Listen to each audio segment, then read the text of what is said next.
mencerca dalam keadaan orang lagi susah. Dia begitu terjebak oleh pemahaman tadi, doktrin tadi, brainwash. Jadi ini yang membuat terjadinya mental block. Artinya apa? Jiwa kita selama ini dipenjara oleh sistem. Ternyata betul tahun 2020 orang nggak boleh ibadah berjamaah, nggak boleh ke gereja, nggak boleh ke masjid, nggak boleh gini. Lah, lalu selama ini tempat ibadah itu berarti hanya suatu tempat untuk gathering doang. There is no power. Wow, something wrong. Saya menemukan di situ. Sistem ini menghancurkan rasa hormat kita terhadap Tuhan. Jadi sistem ini memprogram kita tuh cetak program standar supaya menjadi ikan busuk. Karakternya semua busuk. Nanti karakter ini kemudian turun ke marketplace, masuk ke dunia pekerjaan dan sebagainya. Kemudian karakter ini suka tidak suka akan timbul, akan apa ya, berbuah, ya, termanifestasi, lalu nanti ditangkap. Yang menangkap adalah ikan busuk juga. Aduh. Jaringnya, jaring yang memang disiapkan untuk menangkap cetakan tadi. Paham ya? Ini pelan-pelan ya. Ya, supaya bahasa saya ini bisa dimengerti sama teman-teman juga ya. Lalu masyarakatnya akan nggak bener lu, jelek lu ini. Padahal yang punya pola pikir sama tadi, pola pikir busuk juga, yang sudah ditanamkan. Jadi kita akhirnya bilang lu nggak bener, lu nggak bener. Padahal saya juga nggak bener. Karena nggak boleh mencerca dalam keadaan orang lagi susah. Dia begitu terjebak oleh pemahaman tadi, doktrin tadi, brainwash. Apalagi dari kecil kita sudah suka didengung-dengungkan peribahasa gini, menabunglah untuk masa depan, hari tua. Ya. Sehingga hari tua adalah hari yang menakutkan. Sehingga di waktu muda pokoknya gila-gilaan, cari uang siang dan malam untuk menabung di hari tua. Kalau pegawai negeri, lu pensiun. Sehingga banyak pegawai negeri yang mengejar harta, tahta dan jabatan. Artinya dia membangun hidup dengan value yang salah. Ya, karena nanti kalau sudah pensiun, saya sudah tidak punya value. Sehingga itulah yang mendorong orang mencari validasi. Akhirnya orang yang merasa value-nya sudah tidak ada, muncullah penyakit-penyakit kejiwaan. Bahkan ya tadi post power syndrome, dan akhirnya akan berpengaruh terhadap metabolisme tubuh, kekuatan tubuh, akhirnya stroke. Stroke itu apa? Koslet listrik di dalam tubuhnya dia. Gitu. Jadi ini semua karena apa? Saya bawa ini tulisan, bukan tulisan. Saya mau memperlihatkan bahwa ternyata setelah ini saya dapatkan setelah saya iniin, oh ternyata teorinya ada. Ya. Saya pernah belajar ini. Ya inilah kita ada di sini semua nih. Kita dicetak di sini. Gitu. Makanya penuh dengan anxiety ya. Di sini pride, bangga. Orang bangga itu awal mula penyakit. Ya. Karena orang bangga pantang disenggol. Senggol bacok. Karena apa? Dia nggak mau disepelekan kan gitu. Ya. Ini manifestasinya seperti ini. Tuh. Ya, terus habis ini apa nih? Marah. Dia anger, dia marah. Gampang marah apa segala. Orang pride itu gampang marah. Karena kebanggaannya nggak boleh disenggol. Kamu gak kenal saya? Malah gitu. Emang lu siapa? Kan gitu. Makanya kan kamu gak kenal teman saya dan sebagainya. Makanya kenapa orang mencari kekuasaan? Karena mau mencari pride. Itu digiring oleh sistem. Nah, makanya dia di sini terus nih. Kerjanya anger. Udah itu apa namanya nih? Ini apa nih? Desire. Nafsunya terus, nafsunya. Kita pun dicetak begitu. Gitu. Dan akhirnya banyak yang setelah shame ini apa? Bisa bunuh diri. Karena udah nggak tahu ini frekuensi kehidupan. Ya. Karena selama ini kita tidak diperkenalkan dengan bahwa hidup ini adalah it's about energy. Tubuh ini hanyalah casing. Kemana tubuh ini pergi tergantung frekuensinya. Ini kemana? Makanya kenapa waktu itu saya bilang virus itu adalah vibration of us. Karena ini adalah peperangan spiritual warfare sebenarnya. Makanya dia takut-takutin dulu. Kalau dia sudah takut, jiwanya udah lemah, jiwa ini akar. Akarnya mulai mati, maka tubuhnya akan perlahan mati. Mati. Yes. Itu. Jadi pohon itu mati kalau ininya. Nah, ketika saya berbicara begitu, saya berbicara akar, orang pahamnya apa? Masih daun. Makanya dibilang, wah, mind blowing. Nggak nyambung. Mana data ininya, evidence base-nya? Karena ini di bawah tanah, di bawah permukaan. Sementara yang diajarin selama ini adalah di atas tanah, puncak gunung esnya. Jadi akhirnya orang cuma main hilirisasi. Jadi duit terus, masalah dipelihara, akarnya dipelihara. Yes. Makanya itulah yang terjadi terhadap ekonomi kita dan sebagainya. Jadi ini yang membuat terjadinya mental block. Artinya apa? Jiwa kita selama ini dipenjara oleh sistem. Ini. Makanya takut bersuara, apatis. Nah, terus sistem terus bergerak terus. Padahal mereka mempelajari ini semua sebenarnya copy paste daripada teknologi yang ada di dalam diri kita. Ini kayak gadget semua, cyber. Ini komputer itu adalah copy paste persis bagaimana spiritual mechanism. Di copy paste jadi teknologi mechanism. Jadi ini hubungan tanpa kabel itu kan sebenarnya hubungan spiritual. Kita bisa berbicara tanpa harus ketemu bisa. Tapi kemampuan itu sudah diketahui oleh mereka bahwa kita ini sakti banget. Ya. Tetapi dia mulai lemahkan dengan apa? Dengan cara apa? Membuat signal-signal tadi tidak berfungsi. Lewat makanan. We are what we eat.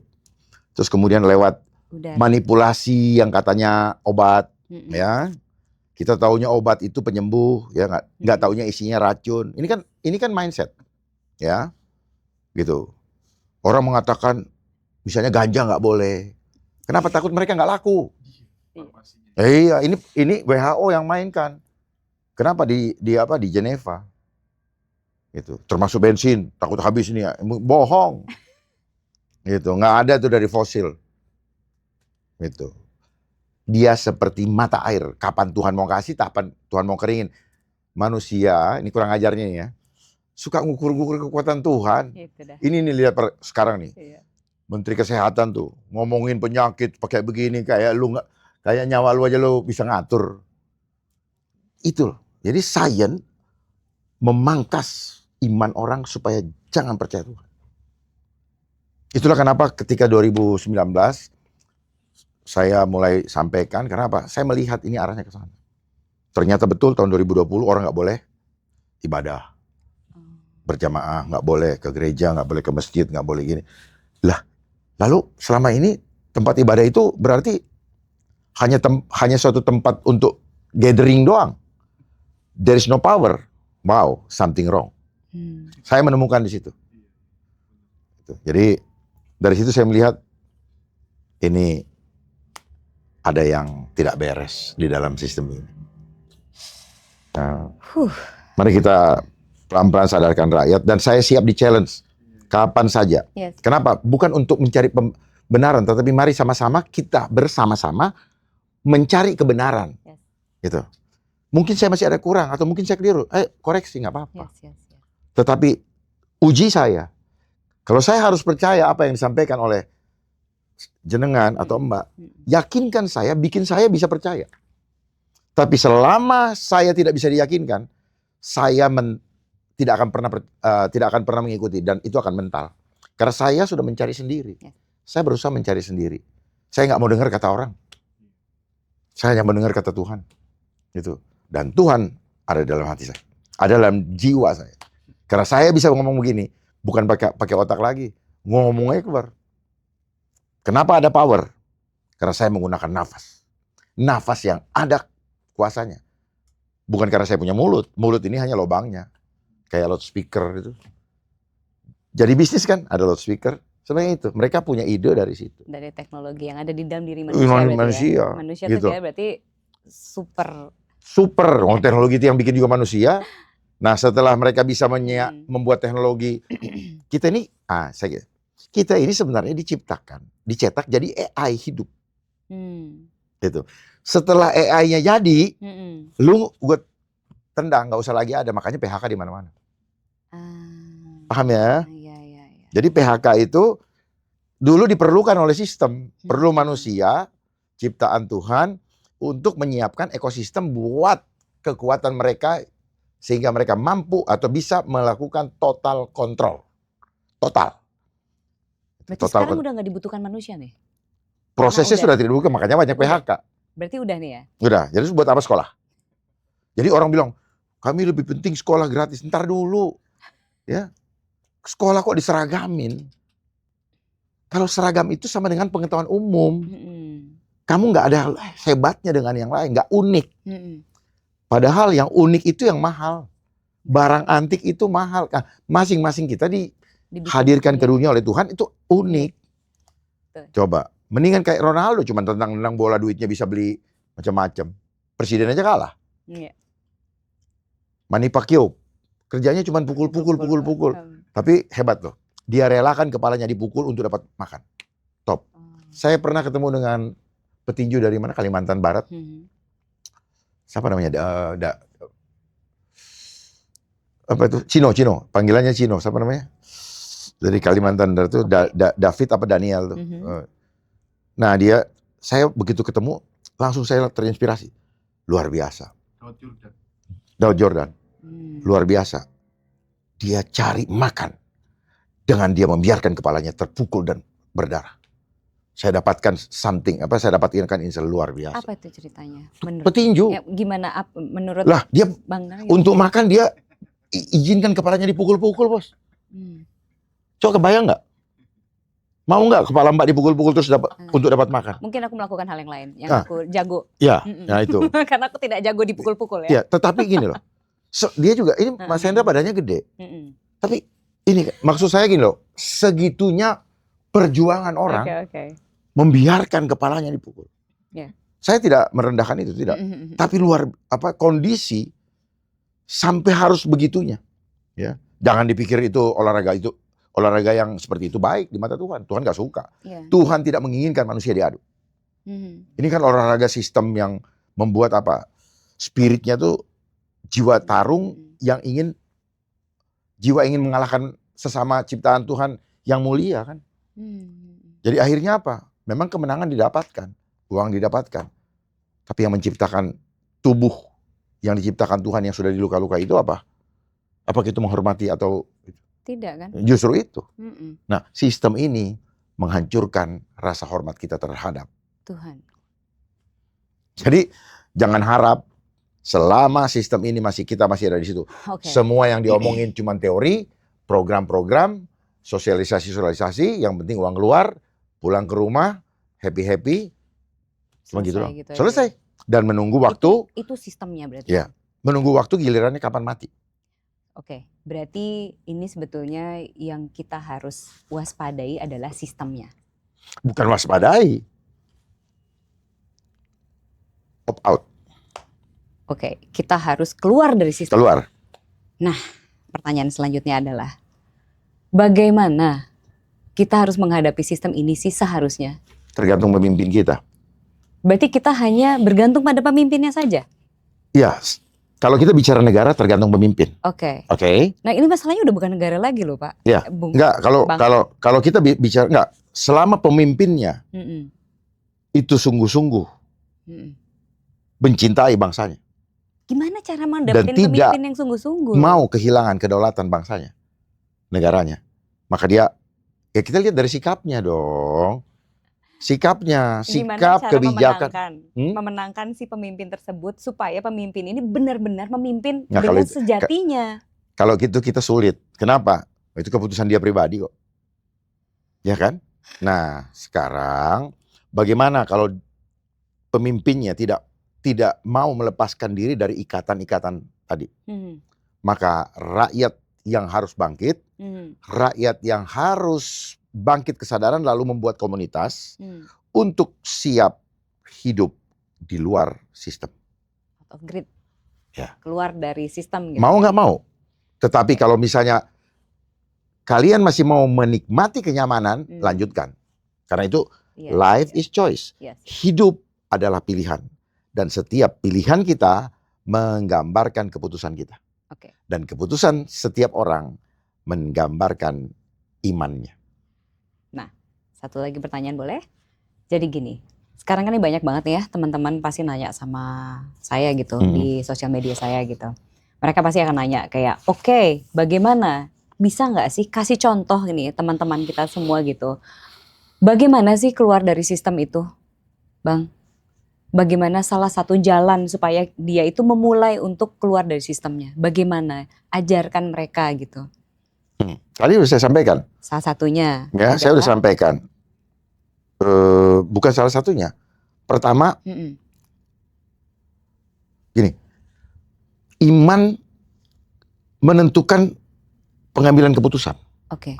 Kalau imannya ke perut, maka dia akan ikut.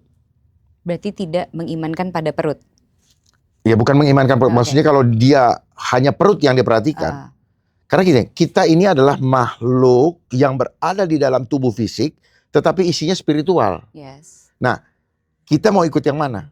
Mau ikut fisik atau spiritual? Explore kita punya desire, kedagingan, hanya memikirin kampung tengah, atau kita mau kembali kepada keabadian?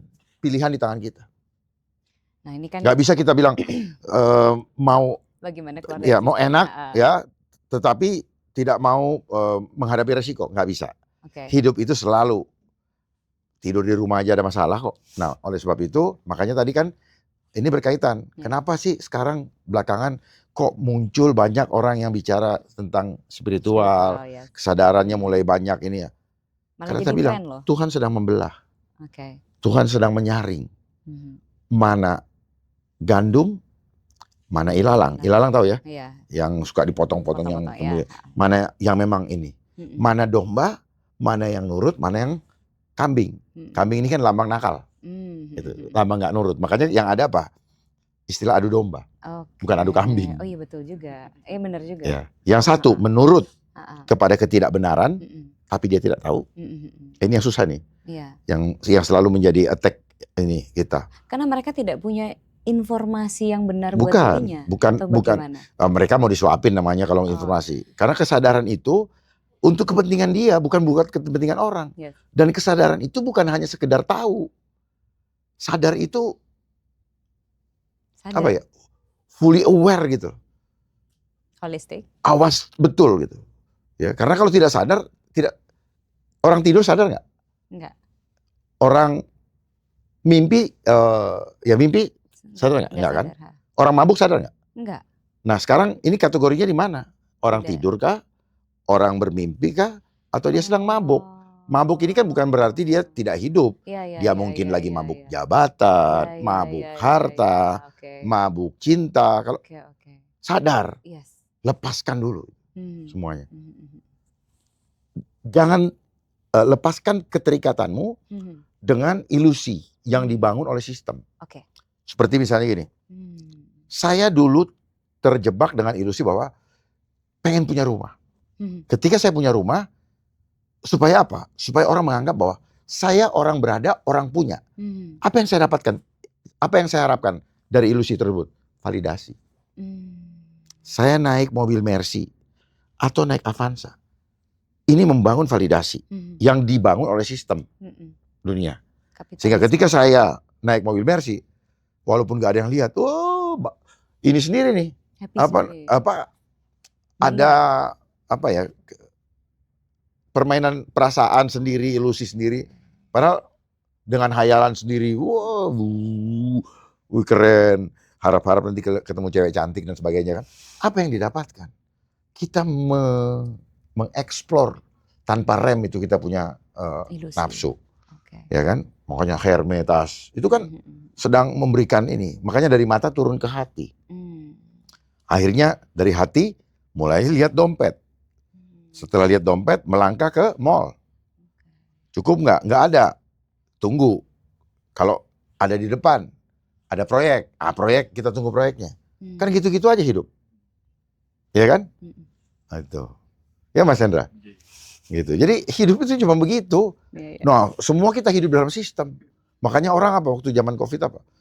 Pengen divaksin hanya gara pengen masuk mall. Ampun, itu benar. Itu benar. Dan begini, Itu benar. kalian pahami bahwa itu adalah tempat jebakan. Ya. Dulunya nggak ada mall zaman saya kecil dulu. Jalan di Bandung tuh di Braga, di pinggir jalan, udah senang cuma lihat-lihat etalase kan. Sekarang ada di dalam suatu gedung yang ada kacanya dan ada pintunya. Mesti dicek dulu lagi pakai pip gitu Ya, dulu. artinya kan dulu waktu mereka baru sosialisasi ini kan, oh keluar masuk, begitu ada ini, track nggak boleh. Boleh masuk asal itu. Nah, udah hebat kan. Sama satu lagi yang akan jadi jebakan, apartemen. Oke. Nanti suatu saat, catat omongan saya, listrik akan dimatikan. Itu keluar semua tuh orang tuh, kayak apa semut, lewat tangga darurat. It will happen. Nah, nggak ada omongan saya yang belum ini. Itu akan terjadi. Itu jebakan Batman. Dan ditunggu di bawah, siapa yang belum, misalnya scan biometrik mata, siapa yang sidik jarinya belum ada, siapa yang belum punya sertifikat vaksin dan sebagainya. Ditungguin. Kan gampang. Matiin itu, AC mati, kagak ada jendelanya, turun. Gak usah disuruh, turun sendiri. Turun, seperti tempat ini. Ya. Gitu. Dan sebagainya. Dan banyak sekali jebakan-jebakan Batman.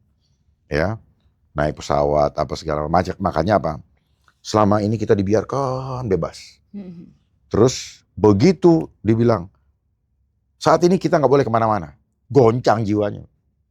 Ya, langsung banyak yang. Iya, dia main di situ. Dia main di situ. Jadi kenapa selama sebelum vaksin dimunculkan, takutkan dulu jiwanya. Lemes sendiri. Ini kan namanya apa? Hormon kortisol di stimulus untuk keluar. Ya. Akhirnya apa yang terjadi? Cytokine storm, badai imun. Gitu. Dan betul, banyak orang hanya mati karena ketakutan. Tapi ditanya nggak takut. Bohong. Karena apa? Mata melihat, telinga mendengar, perasa. Sel-selnya merekam. Segala macam itu mengendap di subconscious. Akhirnya apa?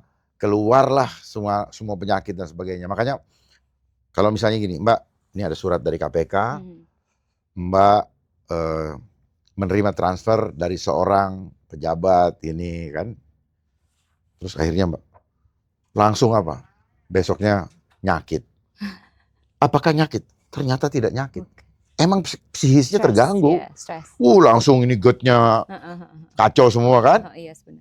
Jadi memang begitu. Jadi hidup ini adalah permainan psikologi. Mereka bermain psikologi. Itu. Karena apa? Kalau yang dikembangkan adalah bagaimana sistem homo homini lupus. Jadi manusia menjadi serigala, konsep homo homini lupus, manusia menjadi serigala manusia yang lain. Supaya manusia selalu berpikiran bahwa manusia yang lain itu adalah ancaman. Ketika merasa terancam, maka otak purbanya akan keluar. Apa otak purbanya? Mencari perlindungan. Gitu. Mencari perlindungan, larinya kemana? Si pembuat masalah. Wani Piro. Gitu. Gitu loh. Berarti memang harus melepaskan sistem which kita sendiri yang punya kesadaran. Ya, kita yang punya kesadaran itu. Persiapkan diri. Kecuali kalau sistem itu tidak dalam rangka untuk melakukan kejahatan kemanusiaan. Karena sistem ini makin lama saya lihat apa? Iya. Ini adalah kejahatan kemanusiaan. Gitu. Dan dituliskan dalam undang-undang. Undang-undang apa? Undang-undang Kesehatan nomor 17 tahun 2023. Di pasal 400 dan seterusnya, itu sanksi-sanksi kejahatan kemanusiaan. Kalau nanti kita tidak mau terima vaksin, atau tidak mau mengikuti programnya ya penguasa, ya walaupun dibilang undang-undang kan, mereka kadang-kadang pakai alasan gini, undang-undang sesuai dengan undang-undang. Padahal undang-undangnya dibuat berdasarkan keinginan daripada pemodal. Jadi niat jahat daripada agenda tersebut ada di undang-undang. Sehingga kita selalu bilang, kita selalu dipojokkan, saya pelaksana undang-undang, ini undang-undangnya. Berdasarkan undang-undang, maka kami sebagai penegak hukum memberi sanksi kepada kalian. Rakyat terus. Ketika dia buat undang-undang, ya dibikinnya sendiri suka-sukanya dia. Katanya wakil rakyat. Kenapa rakyat selalu dikorbankan ya? Karena sistem kapitalis. Sistem kapitalis itu adalah sistem yang membuka persaingan bebas, mendorong kepada ekonomi individual ekonomi dengan alih-alih inovatif dan kemajuan ekonomi. Gitu. Kemajuan siapa ya? Kemajuannya dia yang berkuasa. Apakah rakyat bisa dipintarkan? Hmm? Apakah rakyat bisa dipintarkan, disadarkan gitu, supaya mereka tidak menjadi korban lagi gitu? Atau bagaimana seharusnya yang kita jalani sih, Bang? Tentunya rakyat pasti bisa kita ini kan, bisa kita cerdaskan. Ya. Karena pintar dengan cerdas dua hal yang berbeda. Kalau pintar itu baca. Bagaimana kalau cara cerdas itu rakyat gitu? Kesadarannya naik, bangun. Nah, bangunkan dulu. Kalau nggak bangun, bisa gini, bangun, ada maling. Bangunkan dulu. Kalau dia masih gini, gimana mau dimalingin aja gitu. Ya udah. Itu yang terjadi. Makanya apa? Makanya apa? Kerjanya sistem ini apa? Membuat selalu terlena, dilenakan, dimanjakan, dispoil. Supaya apa? Ini kan kemajuan zaman, ini kan teknologi. Kita kan dimudahkan. Dia mainnya gitu. Dimudahkan, benar dimudahkan. Tetapi dampak merusaknya jauh lebih besar daripada kenikmatan yang kalian dapat. Itu. Karena apa? Dia senjata makan Tuhan. Makan kita kembali. Kita pegang kemana-mana. Tetapi dia kontrol kita kemana-mana. Dia tahu semua dosa-dosa kita. Tercatat di dalam cloud computing. Ya, atau big data. Terus kemudian kita bayar terus pulsanya. Untuk mereka bisa tetap memantau kita. Kalau tidak mau dipantau, jangan bayar pulsanya. Kalau nggak bayar pulsanya, kita nggak bisa scroll dan anxiety terjadi. Dan kalau kita pegang terus itu juga melemahkan sel tubuh kita. Pasti banget. Ya, kita hanya melihat, sekarang dia melemahkan. Mereka yang membuat, tujuan dari awal membuatnya untuk mengendalikan seluruh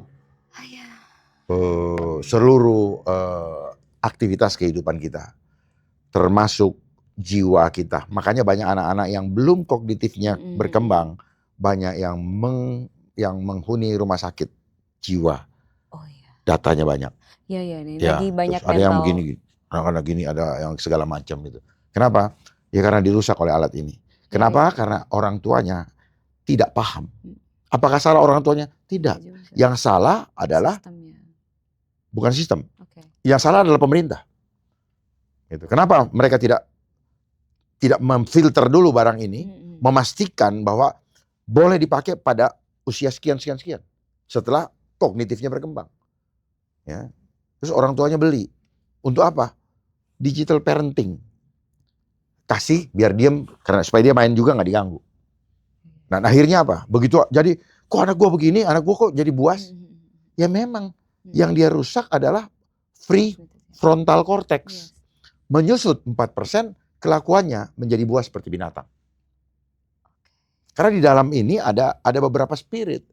Spirit pornografi, spirit mamon, ya, untuk kejar uang kan di stimulus terus untuk kejar uang, terus apa? Mars atau kekerasan. Makanya orang yang ribut di media sosial, di ruang publik, di dunia nyata dia juga ribut. Makanya dibuatlah ada namanya apa? Grup ya. Di grup nanti ada orang nyeletuk jadi kena hukum. Itulah kenapa tahun 2008 diterbitkan atau disahkan undang-undang ITE. Tujuannya apa? Untuk nanggepin orang-orang yang nggak ngerti suka-sukanya di situ, kan dia pikir dia di rumah tidur nggak ada yang tahu. Diajarin pakailah akun anonimus. Ya, jadi mengajarkan kepada orang-orang yang menjadi pelaku media sosial menjadi orang-orang pengecut, sadar atau tidak. Dan segala macam ketidakbenaran terjadi di situ. Mulai dari ngebohongin orang, ya kita dilatih itu. Di mana posisi OTW? Atau kalau nggak gitu di Jakarta tadi bilang masih nggak, jadi pembenaran secara jiwa dibiasakan. Tapi karena semua melakukan hal sama, kita mulai tidak merasa bahwa itu salah. Kita melakukan, saya pernah melakukan. Agak telat, OTW. Memang OTW ke mobil, belum jalan. Atau mungkin OTW lagi pakai baju buru-buru karena terlambat bangun kan gitu. Kalau aku jujur aku langsung share location. Ya, ya. Yang penting kita tahu bahwa kita tidak takut dimarahin. Masalahnya banyak yang kayak gitu karena takut dimarahin. Nah, kenapa orang takut dimarahin? Ya ini pendidikan yang tadi saya sebutkan. Di sekolah udah diajarin. Seorang anak tidak boleh berbicara jujur. Gitu. Sementara karena orang tua nggak tahu bahwa kognitif anak 0 sampai 7 tahun itu masa hipnosis. Harusnya selama 0 sampai 7 tahun anaknya dibiarkan terserah dia jadi seperti adanya dia. Cuman cukup dijagain aja. Biarkan dia bermain. Karena apa? Kognitifnya sudah maksimal berkembang, baru diisi dengan pengetahuan atau ilmu pengetahuan yang memperkuat adabnya. Jadi supaya adabnya dulu jadi. Karena manusia itu 95% dibentuk oleh subconscious, oleh lingkungan, oleh orang tua, oleh apa yang dia lihat, oleh mentor dia, apa yang dia dengar. 5%-nya cuma kesadaran. Dan itu yang mengatur, mewarnai kehidupan kita. Karena kita lahir adalah gelas putih, tergantung siapa yang ngisinya. Itulah.